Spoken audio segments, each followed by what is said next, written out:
Ici, c'est un reste du delta qu'on peut voir là. Ça, c'est le point haut, ça, c'est le point bas. On est sur des zones, tout ce qui est ici, ce sont des argiles. Par contre, ce qui est ici, c'est ce qu'on pense être une coulée de lave. Voici Oxia Planum, le site martien sélectionné par l'Agence spatiale européenne pour faire atterrir son véhicule ExoMars en janvier 2019.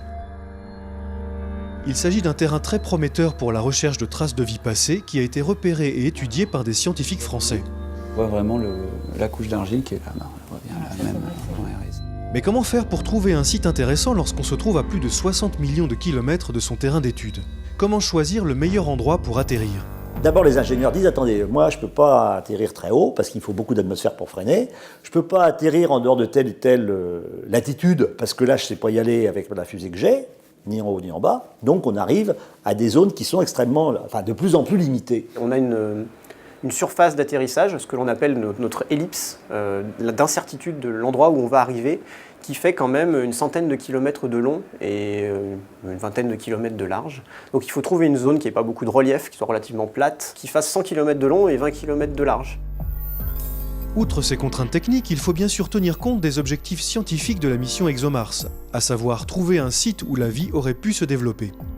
Les géologues ont donc concentré leur attention sur deux choses, l'âge du terrain, qui doit être très ancien, et la présence d'argile.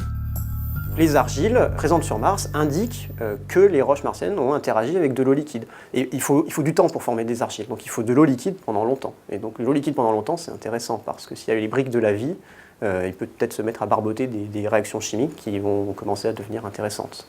C'est dans ces couches d'argile qu'on a le plus de chances de trouver emprisonnées des traces chimiques de ce qui a pu se produire quand elle a été formée, donc il y a quelques milliards d'années. Cap donc sur les argiles avec l'aide de l'instrument Omega de la sonde Mars Express, conçue par l'Institut d'astrophysique spatiale d'Orsay. Omega était particulièrement adapté parce que c'est un instrument qui a cartographié quasiment l'ensemble de la surface de Mars avec des très bonnes performances. Donc, ce qui permet en fait d'avoir une idée globale de où sont les argiles sur Mars, quelles sont leurs compositions fines, quels sont leurs contextes de formation, etc. C'est ainsi que l'équipe de Cathy Quentin-Nataf repère le site d'Oxia Planum, une vaste plaine vieille de 4 milliards d'années qui semble couverte d'argile. Mais pour confirmer leur intuition et poursuivre leurs investigations, les géologues ont besoin d'avoir des images en haute résolution. Ils demandent donc la cartographie du site d'Oxia Planum par les 3 satellites martiens actuellement en service. Et c'est grâce à une application maison capable de traiter ces milliers de gigaoctets de données en un temps record qu'ils peuvent explorer le terrain en détail. On est plongé à 25 cm de la surface de Mars. Donc on a ce reste de delta, là, par exemple, ici.